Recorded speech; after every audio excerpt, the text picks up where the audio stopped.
This is problem 5.117 on page 290. Locate the center of gravity of the figure shown knowing that it is made of thin brass rods with a uniform diameter. So basically we're pretending that these rods are essentially lines. Let me show you what that looks like. Let me sketch the picture for you.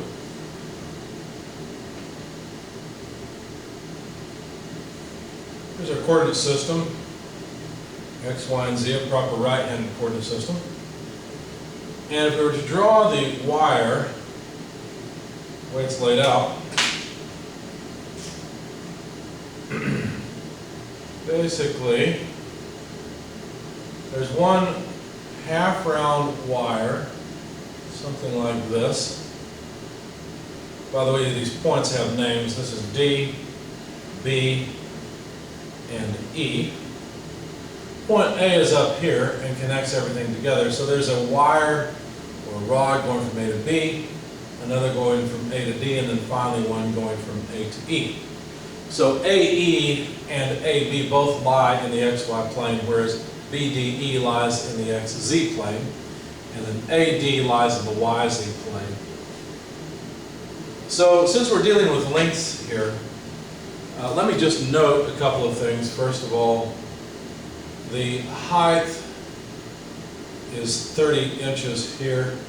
There should be a line. It's not very good. I can't live with that. We must try again. Let's see. Something like that. That's probably worse. We'll leave it. All right, 30 inches. And then the radius out here is 16 inches. So if I want the length of BDE, how would I calculate it? Well, it's half of the perimeter of a circle. The perimeter of a circle is 2 pi r. So I just need half of that, so that's just pi r.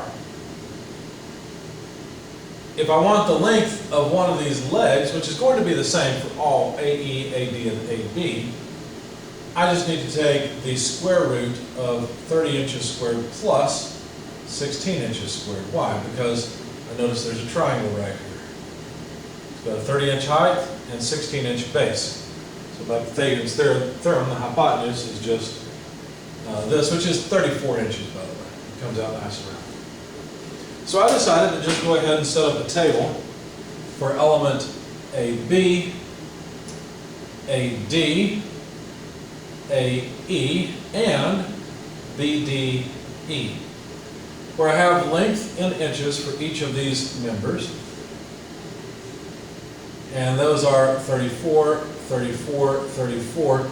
And then if we plug in pi times the radius of 16 inches, then we get a length of BDE equal to 50.2655 inches. So that's one of the columns that I needed. However, I need to locate the centroid of each of these line lengths. So there's one of them for AE, there's one for AD, one for AB. And it's pretty easy to see where these are, right? They're all up at y equal to 15, so that's easy. But then they're over at half of 16, so they're over at 8 inches, right? So 8 inches in the x positive, 8 inches in the x direction negative, or negative x direction, 8 inches in the z direction. Okay. So x bar in inches, so looking at the centroid of the location of all of these things in the x direction, well, for AD, that's just 0. For AB, it's in the positive side, so positive 8. For AE, it's on the negative side of the axis, so negative 8. And then for BDE, well, BDE is symmetrical at x equals 0. Continuing with y bar in inches, it's pretty easy to see that y bar for BDE is just 0. And for all three of the other segments, y bar is just 15 inches. Okay. Last but not least, let's take x bar, or pardon me, z bar. the location of the centroid along the z-axis. For AEAB, that's just 0.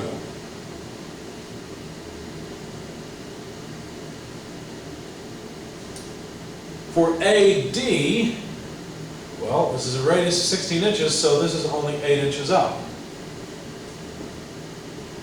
But then for the half segment of a circle, we have to locate the centroid.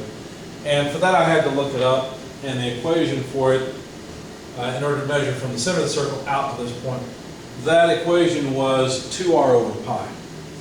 So this distance is 2r over pi. So that's what I used. So 2 times the radius of 16 inches over pi is what I just put in my table. All right?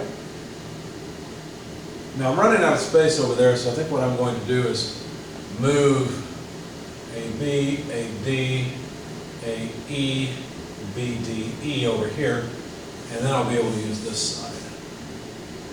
So that'll be a little more effective. Now, one of the things I'm going to need is the product of each of the center locations and the lengths of each segment. Okay. So I need to multiply x bar times length. So 8 times 34 is what goes right here. When you multiply the whole column, x bar times L, what all do you get? Well, you get, what happened? Oh, I made a mistake. AB is on this side. It's the one with the negative 8, and this is the positive 8 side. I switched those two around. So if we multiply x bar times L, we'll get a negative number. It's negative 272. 0 times anything will be 0, so that's easy enough. And then 8 times 34 is just positive 272. So there's x bar L. Y bar times L, 15 times 34, is 510. As a matter of fact, we've got the same product all 3 lines, at least the first 3 lines, and then the last line has 0 times something, so it's just. In the same way, we can fill out 2 of these slots, these cells immediately. So we've got 0 for z bar. Then we just need 8 multiplied by L, 8 times 34, but that's just 272. And for the other location, turns out when you type in 2 times 16 over pi times 50.2655, what you get from this is 512. Notice we used pi here in the denominator, and here for the length, we used pi in the numerator, so they cancel, you get a nice number. All right, so what we're going to do, of course, is locate the centroid, x bar, this is supposed to be capital, y bar, and z bar, based on length. So all we need to do is sum up all of the xi, li, divided by the sum of all the lengths.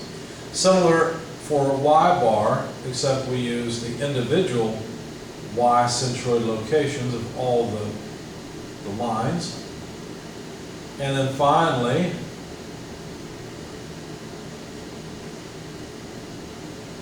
for z as well.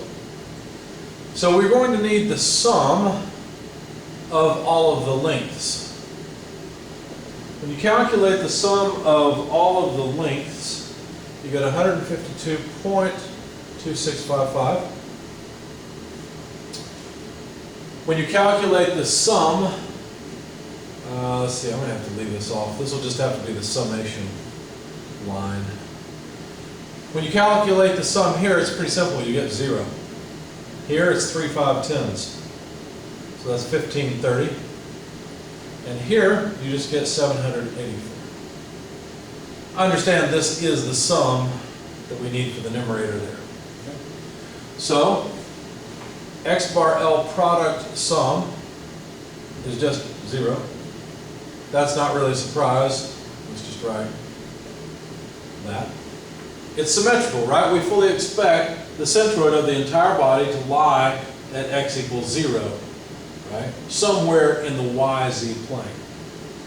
For y bar, well, we're going to need sum of YLs, that's 1530, divided by sum of lengths. Sum of lengths, 152.2655.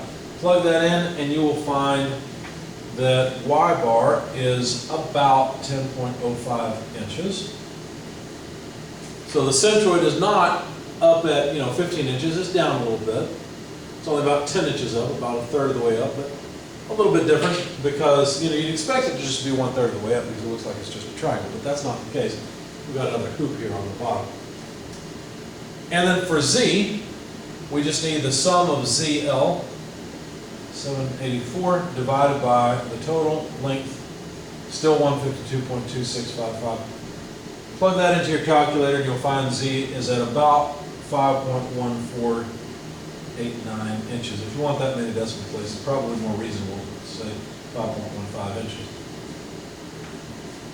And so there's the location of the centroid along the Z-axis. So it's out here a little bit at about 5 inches. We've got about 11 more inches to go to get out to point B. And now we've located the centroid along the x-axis, the y-axis, and the z-axis.